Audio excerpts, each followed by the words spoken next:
For over a century, staff, first ladies, and world leaders have reported the same thing inside the White House residence. Footsteps with no one there, knocking on a door that leads nowhere, and a figure standing at a window that looks out onto a garden that hasn't existed since 1902. This is the story of the one night a sitting president stopped pretending he didn't believe it. Welcome back to Haunted Narratives. Tonight's story is a fictional dramatization, inspired by real, documented paranormal reports that have come out of the White House residence for over 100 years. The location is real. The legend is real. The events tonight are a dramatized account built around them. Lights off, headphones in. Let's begin. Quick subscribe line. If this is your first time here, subscribe now, because by the end of this one, you're going to want to know if this kind of thing is still happening in that building tonight. The White House residence is not the West Wing. It's not the Oval Office, or the press room, or anywhere the cameras usually go. The residence is the private living quarters on the second and third floors, where the president and first family actually sleep, eat breakfast, and try for a few hours a day to live something close to a normal life. It is also, according to decades of accounts from staff, Secret Service agents, and first families themselves, the most consistently reported haunted government building in the country. Our story follows a fictional president.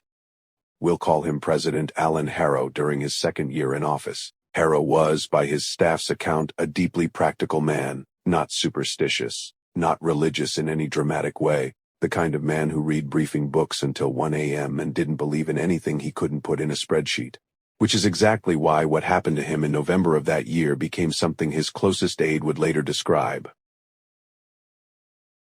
off the record, as the only time I ever saw him look truly afraid. The residence's northwest bedroom, historically called the Lincoln bedroom, despite the fact that Lincoln himself never actually slept there, only used it as an office, had long been the epicenter of the reports. Guests who stayed there described cold spots, the sound of boots on wooden floors, even though the floors were carpeted, and most consistently, 3 knocks on the door, always at the same time. Always when no one was on the other side. President Harrow didn't sleep in that room, but his 14-year-old daughter Emily did for 1 week, while renovations were being done to her usual bedroom. That week changed everything. For the first 4 nights, nothing happened. Or nothing Emily mentioned, at least. She was a practical kid like her father, and didn't seem like the type to invent stories. On the 5th night, she came to her father's study at 11 p.m., still in her pajamas, and told him something that the head usher later confirmed in a private conversation with Secret Service. She said someone had knocked on her door 3 times, and when she opened it, the hallway was empty. But the air was so cold she could see her breath. President Harrow, according to his aide, did what most parents would do. He checked the hallway himself, found nothing, checked the thermostat, found it working normally, and told his daughter it was probably just an old building settling. Emily didn't push back, but she asked to sleep in her mother's room for the rest of the week, which the First Lady quietly allowed without asking too many questions. Because, as she later admitted, she'd had her own strange nights in that residence over the past 2 years, nights she'd never mentioned to her husband because she didn't want him thinking she was losing her composure under the pressure of the job. On the 6th night, President Harrow worked late in his study, 2 doors down from the Lincoln bedroom, reviewing documents ahead of a foreign policy briefing. At around 12:40 a.m., he heard 3 knocks, slow, deliberate, coming from the direction of the empty bedroom. He assumed it was a Secret Service agent doing rounds and called out. No response. He heard it again, 3 knocks. He got up, walked to the hallway, and found it completely empty. The bedroom door, which he was certain he'd seen closed just minutes earlier, was now standing open. Exactly 6 inches. The way a door sits when someone has just walked through it and left it slightly ajar behind them. President Harrow, being a methodical man, did something unusual for someone in his position. He didn't dismiss it, and he didn't panic. He asked the head usher, a man named Thomas Ray, who had served in the residence for over 20 years, across 4 administrations, for the informal staff log. Most people don't know this, but the White House residence staff has kept an unofficial private log of unusual incidents for decades. It's not government record. It's not public. It's a notebook passed quietly from usher to usher. documenting strange occurrences that staff didn't feel comfortable putting in any official capacity. Because who, realistically, reports a ghost to the federal government? Ray showed the president the log under the condition that it never be discussed publicly. What President Harrow read, according to his aide's later account, unsettled him more than any classified briefing he'd received in 2 years in office.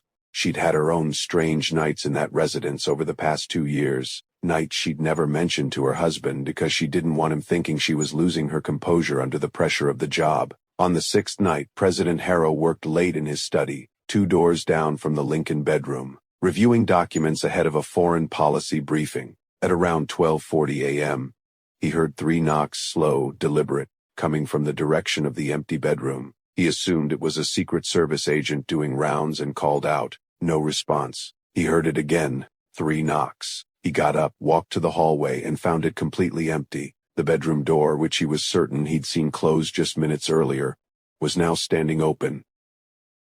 Exactly 6 inches. The way a door sits when someone has just walked through it and left it slightly ajar behind them.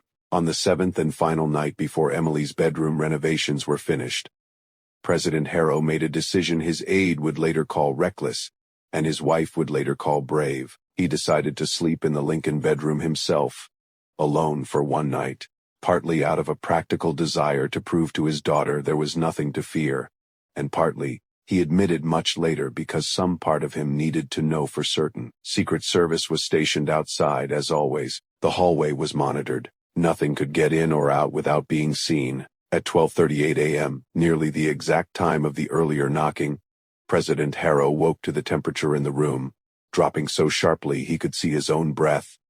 Exactly as his daughter had described. Then came the 3 knocks, not from the door this time, from inside the closet. He described, in a conversation his aide later transcribed with his permission for what Harrow called the historical record. Whenever I'm ready for it to be public, a slow, deliberate series of 3 knocks coming from a closet that Secret Service had checked and cleared less than an hour earlier. A closet with no other entrance, no vents large enough for a person. Nothing. He said he sat frozen in the bed for nearly a full minute before finding the composure to speak. He asked out loud, alone in the dark, "What do you want?" For a long moment, nothing. Then very faintly, from the direction of the window, not the closet anymore, he heard what he described as a voice, not threatening, not angry, almost apologetic. It said 5 words. And then the room's temperature returned to normal as suddenly as it had dropped. The 5 words, according to the president's own account, transcribed later: "I only needed one more." President Harrow didn't speak publicly about that night during his time in office, but before leaving the presidency, he did something the log had never recorded before. He asked the White House historian quietly and off the record to research the exact wording of that phrase against any documented history of the residence. What the historian found, according to Thomas Ray, was this.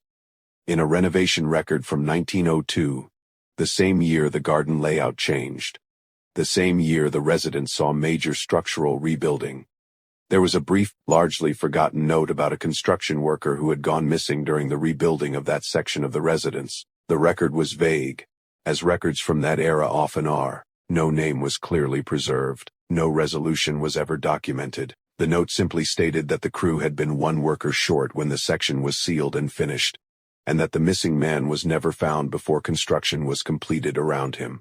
President Harrow, according to Ray, read that note in silence for a long time. Then he closed the file and never asked about it again. He did, however, leave a private instruction for future resident staff, one that Ray says has been quietly passed down since. If anyone ever hears 3 knocks in that hallway late at night, answer them. Just once. Just to say someone finally did. The White House residence remains, to this day, one of the most consistently reported haunted locations tied to any government building in the country. Staff across multiple administrations, regardless of political party, have continued to report the same phenomena. The cold spots, the knocking, the figure at the window looking out on a garden that no longer exists. Some say it's simply the psychological weight of the residence.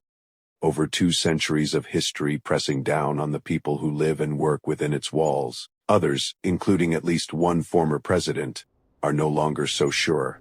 Beat of silence, 2 seconds. If you ever hear 3 slow knocks somewhere no one else can be, answer them. If this one gave you chills, let me know in the comments. And tell me, would you have slept in that room? Or found any excuse not to? New haunted narrative drops next week. Until then, listen for the knocking.